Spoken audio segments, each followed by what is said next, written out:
Israel और Hamas के बीच जारी युद्ध विराम समझौते के तहत लगातार बंधकों और कैदियों की रिहाई हो रही है।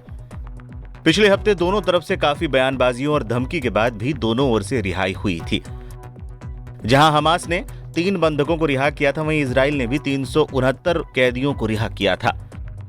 अब अगले चरण के तहत हमास ने मंगलवार को कहा है कि वो 3 के बजाय 6 जिंदा बंधकों को रिहा करने वाला है। इसके साथ ही वो 4 मरे हुए बंधकों के शव भी गुरुवार को ही दे देगा। इसके तहत हमास 6 बंधकों को शनिवार 22 फरवरी को रिहा करेगा। इससे पहले गुरुवार 20 फरवरी को 4 बंधकों के शवों को लौटाएगा, जिनमें बिबास फैमिली के शव भी होंगे। बिबास फैमिली इजराइल के हाई प्रोफाइल फैमिलीज में गिनी जाती है।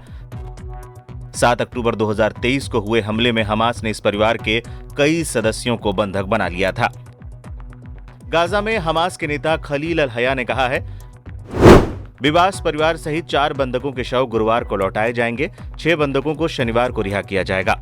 इजराइल के प्रधानमंत्री बेंजामिन नेतन्याहू के कार्यालय ने इसकी पुष्टि की है और कहा है, शनिवार को 6 जीवित बंधकों, गुरुवार को 4 मृत बंधकों और अगले सप्ताह 4 और बंधकों की रिहाई सुनिश्चित करने के लिए काहिरा में एक समझौता हुआ था।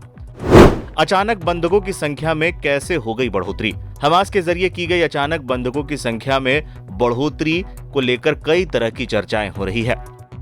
पहले यह दावा किया जा रहा था कि अमेरिका की ओर से दिए जा रहे दबाव के आगे हमास झुक गया है, लेकिन अब खबरें सामने आ रही हैं कि पिछले हफ्ते काहिरा में इजराइल और हमास के बीच बैठक में यह तय हुआ था।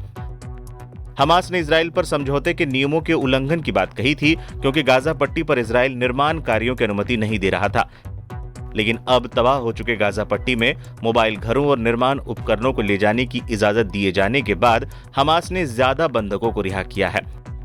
उम्मीद है इजराइल बंधकों के बदले सैकड़ों फिलिस्तीनी कैदियों को भी रिहा करेगा। बिबास परिवार के कितने लोगों की जान गई? हमास ने 7 अक्टूबर 2023 को हमला कर हाई प्रोफाइल लोगों को भी पकड़ा था, जिनमें बिबास फैमिली भी थी। बिबास फैमिली इजराइल के हाई प्रोफाइल फैमिलीज में गिनी जाती है। हमास ने इस परिवार के कई सदस्यों को बंधक बना लिया था। बिबास परिवार, जिसमें कैफिर बिबास भी शामिल है, जो अपहरण के समय 1 साल से भी कम उम्र का था। उसका भाई एरियल, जो उस समय 4 साल का था। बच्चों के पिता यार्डेन बिबास को इसी महीने रिहा कर दिया गया था, लेकिन उनकी मां शिरी को रिहा नहीं किया गया था। हमास ने कहा कि शिरी और उसके बच्चे इजराइल के बमबारी में ही मारे गए थे। कब शुरू होगी दूसरे चरण की बातचीत? युद्ध विराम समझौते के तहत पहले चरण में बंधकों और कैदियों की रिहाई जारी है। इसके बाद दूसरे चरण की बातचीत होनी है, जिसमें युद्ध विराम समझौते की आगे की शर्तों को लेकर बात होनी है। दूसरे चरण की बातचीत को लेकर एक इजरायली अधिकारी ने कहा, मृतक बंधकों के नाम बताने से पहले इजराइल में उनकी पहचान की जाएगी। सौदे के दूसरे चरण के लिए बातचीत 4 फरवरी को शुरू होनी थी। मिस्र और अमेरिका के साथ मिलकर मध्यस्थता कर रहे कतर की तरफ से कहा गया है कि बातचीत अभी तक आधिकारिक तौर पर शुरू नहीं हुई है। अब तक कितने बंधक हुए रिहा?